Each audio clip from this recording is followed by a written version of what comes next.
si aan goor walba u xiriirno fadlan subscribe furo gambaleelka waqti walba goor walba xaggaagu ayaan bismillaahi raxmaani raxiim galab wanaagsan daawadayaal qodobada wararka sharfino TV aad ku daawan doontaan waxaa ka mid ah faahfaahin ka soo baxaya qarax khasaaro isugu jira dhimasho iyo dhaawac oo ka dhacay muqdisho waxgaradka iyo odayaasha cadaado oo diiday inay la kulmaan ra'iisul wasaaraha xukuumadda federaalka Soomaaliya gudoomiyaha gobolka shacabka oo lagu soo dhaweeyay gobolka Boqol nisa oo ka hadashay qaraxii ka dhacay muqdisho ciidamada dawladda iyo rag hubeysan oo ku dagaalamay muqdisho qodobka dibadda ee ka baxsan Soomaalida oo aad ku daawan doontaan sharfino TV-na waxaa ka mid ah muwaadiniin u dhalatay Koonfur Afrika oo lagu dilay magaalada Cape Town daawadayaal qodobadaas waxay ahaayeen qodobada ugu door corona warka iyaga maanta markana waxaad ku soo dhawaataan warkii oo faahfaahsan balse intaan sii guda galin warka fadlan haddii aad channelka ku cusub tahay subscribe gray si aan u kala warqaadano share iyo like intabana ha ka ilaabin bismillaahir rahmaanir rahiim warkii oo dhan faahfaahin dheeraad ah ayaa ka soo baxaya qarax gaari oo maanta ka dhacay isgoyska Digfeer ee degmada Hodan ee gobolka Banaadir kaasi oo jugtiisu si weyn looga maqlay magaalada Muqdisho qaraxa ayaa ahaa gaari noociisu yahay Saarif ayaa waxa la sheegay in marka hore la soo dhigay goob barxad ah oo ku taala agagaarka isgoyska Digfeer isla markaana waxa dadka deegaanka ay uga shakiyeen in uu qarax sido kuwaasi oo markii dambe ku wargeliyay ciidamada amniga dawladda intaasi kadib ayaa waxa goobta lagu arkay gaariga taga ciidamada amniga dawladda iyaga oo darawalkii waday gaariga ku qarxaya ku amray in uu soo degto asii yeeshe uu ka biyo diiday arintaasi kadibna rasaas ku fureen gaariga sidaasina uu ku qarxay warar kala duwan ayaa ka soo baxaya khasaaraha ka dhashay qaraxaasi waxana ku dhintay hal ruux halka 12 qof kalena ay ku dhaawacmeen inkastoo aan si dhab ah loo shaacin khasaaraha dhismayaashii ka agdhawaa halka uu qaraxa ka dhacay ayaa waxa soo gaaray burbur xooggan waxana halkaasi baaritaano ka wada ciidanka booliska Soomaaliya oo goobta xiray ilaa hadda ma jiro wax war oo ka soo baxay ilaamaha amniga dawladda Soomaaliya ay hadalhayaan qaraxii ka dhacay isgoyska Digfeer degmada Hodan ee gobolka Banaadir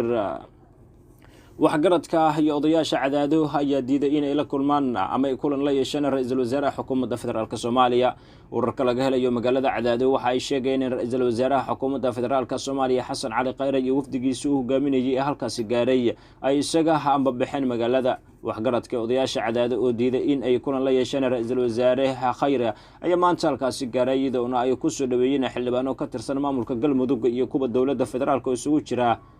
sidoo kale odayaasha reer cadaado ayaa sheegay inuu ra'iisul wasaaraha uga baxay balan oo ay la galeen markii ugu horeysay uu yimi cadaado isla markaana tilmaameen in ay go'aan ku gaareen in aysan la kulmin Xasan Cali Khayre ra'iisul wasaare Khayre iyo wafdigii la socday ayaa u ambabaxay magaalada Gaalkacyo xarunta gobolka Mudug waxaana halkaasi ka socota qabanqaabada lagu soo dhaweynayo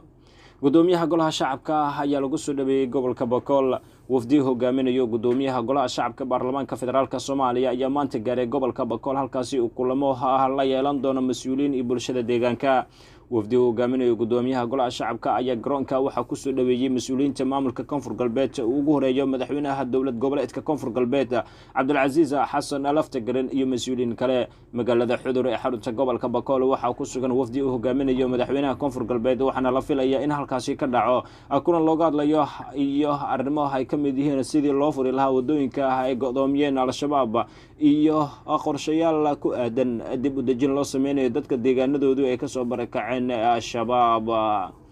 nisa waxa ay ka hadashay qaraxii ka dhacay magaalada Muqdisho taliska hay'adda nabad sugidda iyo sirdoonka qaranka Soomaaliyeed ee nisa ayaa war ka soo saaray qaraxii maanta ka dhacay isgoyska Digfeer degmada Hodan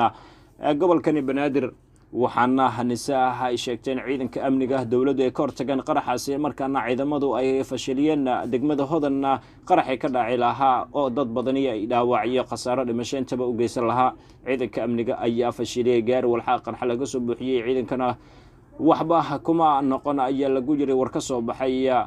hay'adda sirdoonka nisa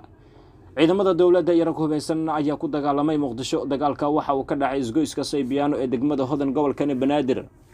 markii rag hubeysan oo watay gaari nooca raaxada ay weerar ku qaadeen control ay halkaasi ku leeyeen ciidamada dawladda dagaal muddo kooban socday goob joogyaal ay sheegeen in controlka ugu dhexmaray ciidamada dawladda rag hubeysan ee rasaasta ku furay waxaana khasaaraha gaaray labada dhinac aan la shaacina mas-uuliyiinta hay-adaha amniga waxa ay sheegeen in ciidamada ammaanka ay toogteen laba ka mid ah raggii rasaasta ku furay barta kontaroolka ay ciidamada dowladdu ku lahaayeen saybiano kuwaasi oo doonayay inay si awood ah ay ku maraan. dagaalkan ayaa daba socday kadib markii barqanimadii maanta gaari laga soo buuxiyey waxyaabaha qarxa uu ku qarxay agagaarka isgoyska digafeer kadib markii gaarigaasi ciidamada amnigu ay ka shakiyeen. xaaladda magaalada caasimada ee muqdisho ayaa maanta ahaa ka duwaneyd maalmihii lasoo dhaafay. amniga magaalada oo la mid ahaa mid wanaagsan hase ahaatee waxa uu wararka ah weerarkii lagu qaaday kontaroolka ciidamada dowladda saybiano mas-uuliyaddiisu ay sheegatay al-shabaab. wararka dibadda waxaa ugu door karoonaa muwaadiniin u dhalatay koonfur africa ayaa lagu dilay magaalada Cape Town. booliska dalkaasi waxa ay sheegeen in 24 saacadood ee lasoo dhaafay 8 qof lagu dilay magaalada Cape Town ee dalkaasi. toogashadaasi ayaa la rumaysan yahay inay ku lug lahaayeen colaad u dhaxaysa burcad hubeysan ee dhexdooda oo isu ugaarsata. afhayeenka booliska ayaa sheegay in dadka la dilay ay ka mid yihiin 6 haween oo da'doodu u dhaxaysa 18 jir ilaa 26 jir.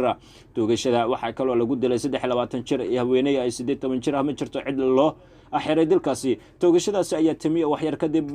isbuuc ka hor markaa wasiirka booliska ee dalkaasi Baqaki uu booqasho ku tagay doono magaalada Cape Town si uga hadlo colaadaha u dhaxaysa burcadda ka soo jeeda halkaasi. guud ahaan warkii oo aad kala socoteen Sharafna TV asxaabteena daawatay waa inaga intaa. fadlan ha ilaabin inaad muuqaalka faafiso asxaabta kale si ay u gaaraan. adna ha ilaabin subscribe ilaa ay intaba tiraado si aad u kala warqaadano xaqiina ayaanu nahay waqti walba goor walba insha Allah.